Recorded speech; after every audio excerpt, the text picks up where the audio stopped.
नमस्कार, स्वागत है आपका सीएनबीसी आवाज एंड मोतीलाल ओसवाल स्टूडियोज में। मैं हूं मनीषा गुप्ता और टॉप हेडलाइंस में आज यहां पर फिर से सोना, चांदी और कॉपर है, जहां पर नित नई तेजी देखने को मिली है। चांदी का चार्ट आपकी स्क्रीन पे लेकर आएंगे क्योंकि यहां पर हमने ऑल टाइम हाईज ओवरनाइट फिर से बनते हुए देखे हैं और $83 एन आउंस का लेवल यहां पर चांदी अब निकाल चुकी है। भारतीय बाजारों की बात करें तो यहां पर भी 2,55,000 के आसपास के लेवल्स। ऑफकोर्स उन हाईज से कुछ मुनाफा वसूली आई है जो एज ऑफ नाउ प्राइसेस में मिरर कर रही है। कॉपर की बात की जाए तो यहां पर भी हमने ऑल टाइम हाईज बनते हुए देखे हैं, वहां से कुछ मुनाफा वसूली ऊपरी स्तरों से देखने को मिली और आपकी स्क्रीन पर आप देख सकते हैं आधे % की गिरावट। गोल्ड लेकर आएंगे क्योंकि यहां पर हमने 4480 तक के लेवल्स न्यूयॉर्क सेशन में बनते हुए देखे थे, वहां से 4450 आपके स्क्रीन पर, यानी कि 1% की गिरावट यहां पर भी देखने को मिली है। तो कल रात जो न्यूयॉर्क सेशन में हमने बहुत बड़ी तेजी आते हुए देखी, उसके बाद हल्की सी मुनाफा वसूली। प्राइसेस पे तो चर्चा करेंगे ही, लेकिन साथ ही साथ यहां पर ओवरऑल ट्रेंड्स भी जानेंगे। हमारे साथ जुड़ रहे हैं सेंको गोल्ड के MD and CEO Shubhankar Sen, Amrapali Gujarat के चिराग ठक्कर एंड ट्रेडिंग आइडियाज के लिए हमारे साथ हैं एसएमसी ग्लोबल सिक्योरिटीज से वंदना भारती। आप सभी का कार्यक्रम में स्वागत है। आपसे पहले बात कर लेते हैं यहाँ पर शुभांकर, और बेहतरीन नंबर्स हमने यहाँ पर आते हुए देखे हैं on a quarter on quarter basis. और अगर हम ओवरऑल ज्वेलरी स्टॉक्स की आज यहाँ बात करें तो सबसे बेस्ट रिएक्शन यहाँ पर शायद सेंको की तरफ से आता हुआ नजर आया है। डबल डिजिट % ग्रोथ वहां पर बनती हुई, लेकिन पिछला क्वार्टर बेहतरीन रहा शादियों के चलते और साथ ही साथ जिस तरह से यहाँ पर दिवाली की डिमांड आई। किस तरह से आप देखते हैं ओवरऑल नंबर्स? देखिए मनीषा जी, हम लोग वही देखे कि ये गोल्ड प्राइस जो अपवर्ड मूड जा रहा है, अपवर्ड ट्रेंड में जा रहा है, तो जो कस्टमर का मूड है वो भी अपवर्ड ही जा रहा है। तो ये गोल्ड के ऊपर, सिल्वर के ऊपर उनका फेथ और ट्रस्ट बढ़ रहा है। और सितंबर जो क्वार्टर था उसमें जब इनिशियल लेवल में गोल्ड सिल्वर प्राइस बढ़ना चालू हुआ तो कंज्यूमर्स के मन में एक तरह का दिक्कत आ रहा था, कंफ्यूजन आ रहा था कि ये क्या होने वाला था। मगर जब Diwali, Dhanteras and further on wedding season आ गए तो we have seen that consumers were more convinced, और वो रिएक्शन और वो रिस्पॉन्स Q3 रिजल्ट्स में देखने को मिला। एंड वेडिंग सीजन में भी from a consumer point of view, yes, budgets जो है उनका लिमिटेशन है कि गोल्ड प्राइस बढ़ा तो उनका बजट 20% 25% बढ़ सकता है, 40-50% बढ़ना डिफिकल्ट है। पर हम लोग भी कोशिश किए कि jewellery with in the budget बनाए और ओल्ड गोल्ड एक्सचेंज को भी अच्छे तरीके से encourage करके कंज्यूमर्स आके 40-45% of the business old gold से हो रहा है। सो यस, वैल्यू वाइज हम लोग देखें कि ऑलमोस्ट 49-50% ग्रोथ हुआ है, बट अगर वॉल्यूम में देखा जाए तो अराउंड 6-7% डी ग्रोथ हुआ है फॉर द Q3। और YTD का अगर देखा जाए तो 30-31% ग्रोथ में है, मगर around 11-12% volume wise D growth में है। यही गोल्ड का सिचुएशन है। और सिल्वर में वैल्यू एंड वॉल्यूम, ये एक बहुत अच्छा पॉजिटिव चीज है कि सिल्वर में वैल्यू और वॉल्यूम दोनों में ही ग्रोथ दिख रहा है, और डायमंड में भी वैल्यू और वॉल्यूम दोनों में ही 30-35% ग्रोथ दिख रहा है। डायमंड में 30-35% की ग्रोथ आपने यहाँ पर आते हुए देखी है। सिल्वर में किस तरह की बढ़त है? सिल्वर में भी अराउंड 25-30% की वैल्यू में और वॉल्यूम में हम लोग एक्चुअली वैल्यू में देखा जाए तो अराउंड 45-50% की ग्रोथ आई है, और वॉल्यूम में अराउंड 25-30% की आई। सो सिल्वर का जो कॉइन्स, बार्स, सिल्वर का ज्वेलरी, सिल्वर का यूटेंसिल्स, लोग अभी गिफ्ट आइटम में भी गोल्ड में जितना नहीं ले पा रहे, वो भी थोड़ा शिफ्ट होकर सिल्वर में आ जाए। ओह वेल, एब्सोल्युटली। शुभंकर, साथ ही साथ अगर जैसे आपने कहा कि डायमंड स्टडीड यहाँ पर काफ़ी बेहतरीन काम करता हुआ नजर आया है और 30% की ग्रोथ भी आपने वहाँ पर आते हुए देखी है, क्या कैरेटेजेस हैं, क्या ज्योग्राफीज हैं इसमें? देखिए लास्ट 2-3 महीने में हम लोग धीरे धीरे 9 कैरेट का इंट्रोडक्शंस कर रहे हैं, ताकि वो और डायमंड स्टडड के साथ चीजों का प्राइसिंग ऐसा रहे कि कंज्यूमर्स गिफ्टिंग या डेली वेयर के लिए यूज कर पाए। 14 कैरेट का भी मैक्सिमम सेल हो रहा है। 18 कैरेट का जो डायमंड ज्वेलरी में सेल है वो एक लिमिटेड क्वांटिटी में ही हो रहा है, क्योंकि 18 कैरेट का इटसेल्फ प्राइस आपका 1 लाख के ऊपर चला गया। तो लोगों को सोचना पड़ रहा है कि मैं क्या खरीदूं ना खरीदूं इन विद डायमंड्स। और लैब ग्रोन डायमंड भी जैसे अभी भी I would say still a small baby, धीरे धीरे ग्रो कर रहे हैं, मगर जिस हिसाब से गोल्ड और सिल्वर का प्राइस बढ़ रहा है, आई थिंक दैट स्टडड में डायमंड हो, जेमस्टोन्स हो, लैब ग्रोन हो, ये सारा ऑप्शंस आ जाएगा कंज्यूमर्स को खरीदने के लिए विद गोल्ड एंड सिल्वर। शुभंकर, हम यूजुअली कहते हैं कि 11% पेनिट्रेशन है नेचुरल डायमंड्स की इंडियन मार्केट्स में, लैब ग्रोन डायमंड्स की किस तरह की पेनिट्रेशन होगी? देखिए एग्जैक्ट एस्टिमेट तो है नहीं, ऑफ द हुक अगर मैं बोलूं तो 0.5% 0.7% की penetration in terms of value अगर गया, क्योंकि आज अगर लैब ग्रोन का value is almost 1/5, 1/6 of the natural diamond in terms of retail price. So 0.5% से ज्यादा I don't think penetration अभी तक होगा. क्या प्लान्स हैं आपके आगे जाते हुए अब यहाँ पर शुभांकर, क्योंकि 2025 overall as a calendar year यहाँ पर काफी अच्छा रहा, क्वार्टर आपके लिए यहाँ पर बेहतरीन रहा एक्चुअली अक्रॉस ज्वेलरी सेगमेंट। जो भी रिजल्ट्स यहाँ पर पिछले कुछ दिनों में आए हैं, पिछले 24 घंटों में भी आए हैं, चाहे वो कल्याण है, टाइटन है, सेंको है, सभी ने यहाँ पर पॉजिटिव मूड यहाँ पर दिखाया है। आगे जाते हुए अब यहाँ पर क्या प्लान्स हैं? देखिए, हम लोग ऑलरेडी ये क्वार्टर में 4 स्टोर्स किए, so we have already opened around 16 stores coming quarter में, और 3-4 स्टोर्स ओपन करने वाले हैं. फोकस रहेगा कि हम लोग कोशिश करेंगे कि franchises tyre 2, 3, 4 towns and cities में ज्यादा ओपन करें. तो जिस हिसाब से हॉलमार्किंग और बहुत सारे जो रूल्स रेगुलेशंस आ रहे हैं, तो it is only going to help us कि हम लोग वो रूल्स मानते हुए नए नए मार्केट्स में एंटर करें और स्टोर्स ओपन करें, ओन हो कि फ्रेंचाइजी. कमिंग फाइनेंशियल ईयर में भी अगर देखें तो टारगेट 18 to 20 स्टोर्स का ही रहेगा, ग्रोथ भी 18 to 20 स्टोर्स का रहेगा. तो उसमें अपॉर्चुनिटीज आर देयर, लोगों को खरीदने का मन है, प्राइस बढ़ रहा है, but focusing on design collections जो लोग खरीद पाए, उसी को फोकस करते हुए we will keep moving on. And I am positive कि वो 15 से 20% का ग्रोथ जो मोमेंटम है वो कंटिन्यू रहे. एक फाइनल सवाल शुभांकर, और ये आगे जाकर प्लान्स पे है। जैसे आपने कहा कि आगे जाकर 18 से 20 स्टोर्स नए फाइनेंशियल ईयर में भी आप देखना चाहेंगे, लेकिन जिस तरह से फिलहाल यहाँ पर मार्केट्स हैं, फिर चाहे वो गोल्ड है, सिल्वर है, डायमंड है, लैब ग्रोन है, कलर जेमस्टोन्स है, सभी जगह यहाँ पर एक डिमांड बढ़ती हुई नजर आई है। प्राइस रिएक्शंस भी हैं। कई बार ये भी सुनने को मिला कि ज्वेलर्स के पास 22 कैरेट की ज्वेलरी बहुत पड़ी थी, लेकिन उतनी डिमांड नहीं है, उसको जाके मेल्ट करना पड़ा, उसको लोअर कैरेटेजेस में बनवाना पड़ा। तो क्लियरली काफी सारे डिसीजंस यहाँ पर आगे जाकर लेने होंगे। तो कहाँ पर बेहतरीन या सबसे ज्यादा इन्वेस्टमेंट, या वो कौन सा सेगमेंट है जो यहाँ पर आपका ज्यादा समय लेगा? नहीं, आई थिंक 22 कैरेट का जो share of the overall sales है आज के दिन भी अराउंड 80 to 83% है. 18, 14, 9 carat is like the new kid on the in the मैंने एंट्री लिया है. सो 9 कैरेट धीरे धीरे बढ़ता जाएगा. 14 कैरेट डायमंड स्टडेड में यूज होता जाएगा. 18 कैरेट जो है वो 22 कैरेट का जो प्लेन गोल्ड ज्वेलरी मार्केट है उसमें मार्केट शेयर कैप्चर करते जाएंगे, specially in the tyre 2, 3, 4 towns and cities, wedding jewellery के लिए भी, क्योंकि वो फैलावट लुक 22 कैरेट में वो बजट में नहीं भी आ सकते हैं. सो फोकस वो रहेगा, और वजन और बजट, क्योंकि आज जो आपने जैसे बोला कि 22 कैरेट के बहुत सारे जो स्टॉक्स है वो रीमेल्ट होके रीयूज हो रहे हैं, ये एक इंपॉर्टेंस है, क्योंकि गोल्ड का प्राइस 60% एक साल में बढ़ना मामूली बात नहीं है. It's a historical moment. So unnecessary जो 50, 60, 70, 80 हैवी ज्वेलरी है उसको rather make it into jewellery which is saleable and movable. वो एफिशिएंसी के ऊपर भी फोकस करके काम सबको करना चाहिए. पॉइंट टेकन शुभांकर, बहुत शुक्रिया साथ जुड़ने के लिए, और मेनी कंग्रेचुलेशंस। जिस तरह के रिजल्ट आए हैं और जिस तरह का स्टॉक रिएक्शन हमने यहाँ पर ऑफ कोर्स मार्केट्स में आता हुआ देखा। वंदना, आपसे बात करेंगे और सोने के प्राइसेस में अब आपको यहाँ पर क्या लगता है, क्योंकि ओवरनाइट अच्छे खासे गेन्स थे और कई दिनों के बाद आज ये ऐसा हुआ है कि हमने एशियन मार्केट्स में मुनाफा वसूली आते हुए देखी है। यूजुअली एशियन मार्केट्स में खरीदारी होती है, चाइना खरीद रहा होता है, लेकिन आज थोड़ा सा सुस्त रहा यहाँ। जी मनीषा, यहाँ पे एक तो है कि मार्केट में थोड़ा सा इंडेक्स रीबैलेंसिंग को लेके भी यहाँ पे लोग कॉशियस हैं और उससे पहले एक प्रॉफिट बुकिंग आ रही है।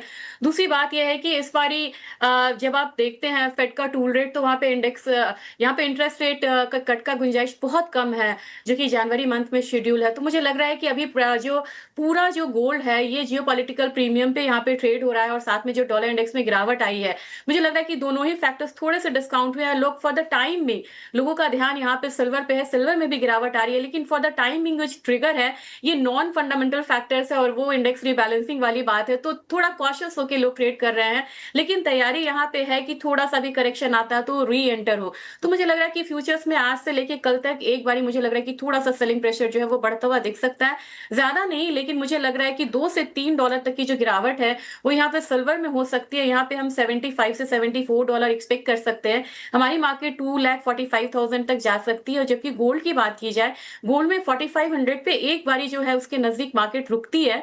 पहले भी हम लोगों ने आता हुआ देखा था, एक डबल टॉप भी बन रहा है यहाँ पे। मुझे लग रहा है कि एक बार 50 से लेके 4440 वाला जोन आ सकता है। हमारा बाजार यहाँ पे स्टेबल हो सकता है 1,36,000 के करीब। एक और चीज जहां पर अच्छे खासे गेन्स बनते हुए नजर आए हैं वो है कॉपर। वंदना, लगातार सभी इसमें बाइंग की कॉल भी देते रहे हैं और काफी हद तक वो ऑन टारगेट्स हमने अचीव होते हुए भी देखे हैं। अब जो करंट लेवल्स पे हम खड़े हैं, जो कि इंपॉर्टेंट साइकोलॉजिकल रेजिस्टेंस लेवल्स भी हैं, वहां से कुछ मुनाफा वसूली भी आई है, क्या है आपकी सेंस? मुझे लग रहा है कि यहाँ पे एक हल्का करेक्शन हो सकता है और आज के दिन हो सकता है कि मेटल्स में अगर हम बैरिंग निकल हम यहाँ पे बात करें तो हल्का सा करेक्शन आ सकता है। लेड और निकल ऐसी कमोडिटी है जिसने सबसे एंड में ज्वाइन करा है बुल रन को मेटल्स में। तो मुझे लग रहा है कॉपर में एक बारी हल्की गिरावट आ सकती है। यहाँ पे 1300 तक के जो लेवल्स है वो आता हुआ देख सकते हैं और फिलहाल यहाँ पे मार्केट जो है वो फिर से एक बारी ध्यान लगा सकता है डेटा का कि डेटा किस तरीके का यहाँ से आता है और खास करके चाइना के स्टैंड का। तो मुझे लग रहा है मार्केट को अब यहाँ पे फ्रेश ट्रिगर्स की वेट है और यहाँ पे 1300 तक एक बार प्राइसेस करेक्ट हो सकता है कॉपर में। ऑलराइट, तो यहाँ से कुछ मुनाफा वसूली की एक्सपेक्टेशन है और साथ ही साथ वरना चांदी पे क्या सेंस है? ऑल टाइम हाईज के बाद कुछ मुनाफा वसूली यहाँ पर भी? जी मनीषा, मुझे लग रहा है कि आज का दिन मुनाफा वसूली का हो सकता है और बहुत बड़ा कोई ब्रीदर मुझे रैली में लग नहीं रही है। मुझे लग रहा है कि 2,46,000 तक एक मुझे लग रहा है कि डाउनसाइड आ सकता है क्योंकि कल जो बढ़त थी, महा बढ़त थी 12,000 की, उसके बाद ये वेट करेगी मार्केट की हल्का करेक्शन आए तब जाके वो वहां पे री एंटर करे। और कंसर्न एक थोड़ा सा वॉल्यूम भी है। वॉल्यूम जो हम लोगों ने पहले देखा था वो वॉल्यूम अभी यहाँ पे मार्केट में निकल के आ नहीं रही है, उसका भी एक प्रेशर जो है वो प्राइसेस पे आता हुआ दिख रहा है। कुछ मुनाफा वसूली का समय आज यहाँ पर है, लेकिन लॉन्ग टर्म कॉल्स चांदी में अभी भी काफी बेहतरीन है। एक बैंक ऑफ अमेरिका की रिपोर्ट कल आई है जिसका मानना है कि जिस तरह से हमारा गोल्ड सिल्वर रेशियो है, कुछ और तेजी यहाँ पर चांदी में एक्सपेक्टेड है क्योंकि स्ट्रक्चरल यहाँ पर मिसमैच है डिमांड और सप्लाई में। और $135 पर आउंस का टारगेट उन्होंने यहाँ पर दिया है। उन्होंने कहा है कि जो in case of scenarios getting completed यहाँ पर $300 प्रति आउंस तक भी चांदी आगे आने वाले सालों में देखने को मिल सकती है। तो क्लियरली काफी बुलिशनेस यहाँ पर चांदी में कंटिन्यूड है। आम्रपाली गुजरात के चिराग ठक्कर हमारे साथ जुड़ चुके हैं। चिराग, सबसे पहले आपका चांदी पे क्या सेंस है? 2026 के लिए क्या टारगेट्स हैं? नमस्कार। तो 2026 नया साल, नए टारगेट्स और नया अचीवमेंट बिल्कुल होगा चांदी में। जो पहला टारगेट मुझे दिखता है, पर्सनली आई लुक एट $90, जो $84 का जो ऑल टाइम हाई जो लगा था 31 दिसंबर को। I believe the first target will be $90, जो ऐसा लगता है कि नेक्स्ट 2 महीने या 3 महीने में हो सकता है, नेक्स्ट 15 दिन में भी एक बार $90 तक आ सकती है। But at the same time it will be a very big correction. एक करेक्शन भी बड़ा साथ साथ में देख सकते हैं जिसमें 10% का मूव यहाँ से दिख सकता है कि एक बार नीचे आए।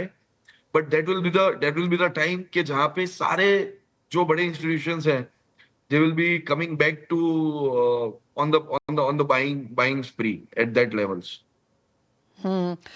एब्सोल्युटली, जिन फंड्स ने यहाँ पर खरीदारी करी है और बहुत निचले स्तरों से की है वो ऑफ कोर्स यहाँ पर बेचने आएंगे। और आपको एक चीज याद दिला दें कि 2020 से लेकर 2024 के बीच में चांदी ने $20 से $30 प्रति आउंस के बीच में कारोबार किया उन 4 सालों के लिए। ये 2025 में है कि हमने $40, $50, $60, $70, $80 एन आउंस, वो सारे लेवल्स यहाँ पर निकलते हुए देखे। चिराग, आपको लगता नहीं है आम्रपाली की जो सिल्वर इंडस्ट्री है, जो सिल्वर डिपार्टमेंट है, उसको अलग से ही लिस्ट करा देना चाहिए? तो अगर आप ओवरऑल मार्केट अगर देखें मनीषा जी, तो ओवरऑल मार्केट इतना हेल्दी, इतने प्राइस और इतने वॉल्यूम के बाद भी आज की तारीख में भी जो रीसेल आनी चाहिए मार्केट में वो नहीं आ रही है। So it is a very clear sign जो मार्केट से जितने भी कैप्टिव यूजर्स हैं, जितने इन्वेस्टर्स हैं, जो निकल के आ रहा है डेटा, वो यही कह रहा है कि किसी को ये भाव पे ज्यादा मुनाफा वसूली करने की कोई वो जरूरत नहीं है। और अगर नीचे आएगा तो वापस वो लोग नया और बाय करेंगे और एक्यूमुलेट करेंगे। तो दिस इज अ क्लियर। चिराग, लेकिन जैसे हमने पिछले कई बार में यहाँ पर देखा है कि जब तेजी आती है तो फंड्स यहाँ पर बेच देते हैं और बीच में रिटेल यहाँ पर अटक जाता है। क्या वो एक कंसर्न यहाँ पर है कि जो एक बड़ी मुनाफा वसूली आएगी तो जिन लोगों ने बीच में बहुत ज्यादा लिया है वो एक साथ यहाँ पर ऑफ कोर्स 200% यहाँ पर चांदी बढ़ी है पिछले 1-1.5 साल में। अगर 20, 22, 25, 50% भी गिरता है तो कोई बहुत बड़ी बात नहीं होगी, लेकिन क्या वो कंसर्न है? बिल्कुल वो कंसर्न है, एक करेक्शन आ सकता है। बट वो सारे फैक्टर्स के लिए बहुत सारे नेगेटिव न्यूज़ेस चाहिए वो मेटल को वो प्राइसेस पे आने के लिए। जैसे हमने आज से 10 साल पहले जो देखा था 50% का मूव, वैसा 50% का मूव इस बार देखना बहुत मुश्किल है, बिकॉज उसके लिए बहुत नेगेटिव न्यूज चाहिए जो फिलहाल मार्केट में नहीं दिख रही है। एक और नैरेटिव जो यहाँ पर बहुत स्ट्रांग होता हुआ नजर आया है चिराग, और हमने इसके बारे में बात भी की है, वो जो है सिल्वर हॉलमार्किंग को लेकर। हम लगातार BIS से यहाँ पर बात कर रहे हैं जो उनका भी कहना है कि यस, हॉलमार्किंग चांदी की इन वर्क्स है, उसको लाने की कोशिश भी यहाँ पर की जा रही है। इंफ्रास्ट्रक्चर बिल्ड करने की जरूरत यहाँ पर पड़ेगी, लेकिन उसके ऊपर काम जारी है। तो मनीषा जी, अगर हॉलमार्किंग की बात करें तो बहुत सारा मार्केट पेनिट्रेटेड मार्केट है जिसमें हॉलमार्किंग बिल्कुल आवश्यक है। और अगर आज से भी अगर शुरू होगा तो उसको ऐसा नहीं है कि 1 साल में गोल्ड की तरह इंप्लीमेंट किया जाएगा। जहां तक मेरा पर्सनल मानना है, ये एटलीस्ट इसको 2-2.5 साल 3 साल लगेगा इसलिए पूरा हॉलमार्किंग को ऑर्गेनाइज करके सेक्टर कंपलसरी हॉलमार्किंग करने के लिए। It is not a fortnight thing, it can not be done fortnightly, क्योंकि बहुत सारी छोटी छोटी दुकानें हैं, बहुत सारी छोटी छोटी बहुत पेनिट्रेटेड मार्केट है जहां पे इसको इम्प्लीमेंट करना बहुत जरूरी है। एब्सोल्युटली। चिराग, अगर हम चांदी का ही यहाँ पर काम होता हुआ देखें तो ये भी सुनने में मिला है कि चांदी में भी जैसे 995 है, 925 है, शायद उसके नीचे के ग्रेड्स की भी यहाँ पर मांग निकल के आएगी। बिल्कुल इसी की वजह से हम सारे इंडस्ट्रीज के जितने भी लोग हैं, जैसे हम इब्जा से भी बात कर रहे हैं, तो हम लोग ये जाके बिल्कुल बोल रहे हैं कि ये एक सेल्फ अवेयरनेस होना बहुत जरूरी है, क्योंकि एक लेवल के बाद अब जितने प्राइसेस जितने बढ़ गए, अगर 925 के नीचे की सिल्वर है तो it will be a very very untrust in the metal itself. So that is a very negative approach कि अगर अगर कोई ग्राहक के हाथ में अगर 925 लिखा हुआ है और अगर उसकी नीचे की चांदी अगर उसके हाथ में है, तो वो एक बहुत बड़ा सा अंट्रस्ट रहता है मार्केट में। पर अगर आप देखें 1 अप्रैल से एनबीएफसी के भी, आरबीआई के भी नए नियम, नए नए रूल्स आएंगे जहां पे चांदी के सामने लोन भी दिया जाएगा। तो I think we are in a worth कि हम धीरे धीरे एक ऐसे स्तर पे आ जाएंगे जहां पे पूरा मार्केट गोल्ड की तरह पूरा का पूरा ऑर्गेनाइज हो जाएगा, और फिर 925 के नीचे की चांदी मिलना मुश्किल नहीं, नामुमकिन हो जाएगा। चिराग, अब आने वाले समय में क्या कुछ एक्सपेक्टेशंस हैं आपकी डिमांड को लेकर, और 2025 खत्म हो चुका है, कोई सेंस है कि किस तरह का इंपोर्ट इंडिया ने देखा होगा? तो अगर हम लास्ट ईयर की बात करें तो last year we were at a targeted import, जो हमने टारगेट किया था during the start of the year के 5,500-6 हजार टन की हमारी आयात रहेगी। We have been intact on that. और ये साल ये प्राइसेस जो बढ़े हैं उस हिसाब से ऐसा लगता है कि अगर टनों में बात करें तो 4,200 टन के आसपास हमारा इंपोर्ट टारगेट रहेगा, क्योंकि जो वैल्यू जो बढ़ा है उस हिसाब से मेरे हिसाब से 4,500 की इंपोर्ट्स रहेगी हिंदुस्तान की। ये आप 2026 के लिए कह रहे हैं? 2026 के लिए। ऑलराइट, तो आप कह रहे हैं कि 6,000 टन का शायद इंपोर्ट 2025 में हुआ, लेकिन 26 में यहाँ से गिरकर 5,000 के नीचे जा सकता है। Correct correct.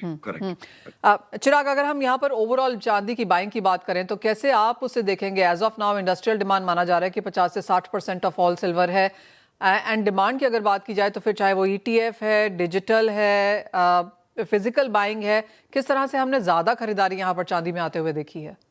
तो अगर हम बात करें तो 2,10,000 में किसी को चांदी नहीं लेनी थी। मैं आपको एकदम ग्राउंड रियलिटी में आपको बताना चाहूंगा। 2,10,000 में किसी को चांदी नहीं बाई करना था, पर जब 2,35,000 आया तो सबको 2,40,000 में भी चांदी लोगों को खरीदना है। This is a clear view कि इन्वेस्टर का जो कॉन्फिडेंस है वो बहुत बढ़ चुका है चांदी को लेके। अभी 2.5 लाख का जो टारगेट था वहां पे हम अचीव कर चुके हैं। यहाँ पे थोड़ी सी मुनाफा वसूली आ सकती है, but at the same time अभी लोग 3 लाख की बात कर रहे हैं, तो 3 लाख तक एक बार ये चांदी बिल्कुल जा सकती है। जहां तक डिमांड की बात करें तो कैप्टिव यूज जहां पे है, इंडस्ट्रियल डिमांड है, वो बिल्कुल इंटैक्ट है। उनका जो स्टॉक पाइलिंग का जो उनका प्रोसेस है वो बिल्कुल नेक्स्ट 6 महीने का फिजिकल का लेके रख रहे हैं। तो ओनली रीजन इज कि हो सकता है कि जैसे हमने शॉर्ट स्क्वीज और फिजिकल डिसरप्शन सप्लाई चेन का जो हमने लास्ट क्वार्टर में देखा, वो हो सकता है कि एक क्वार्टर तक वापस आ सकता है। यहाँ से चांदी के प्रीमियम्स और बढ़ सकते हैं। अगर ग्लोबल आप डिमांड की बात करें तो इन्वेस्टमेंट डिमांड ऑलरेडी बढ़ी है, हिंदुस्तान में भी बढ़ी है।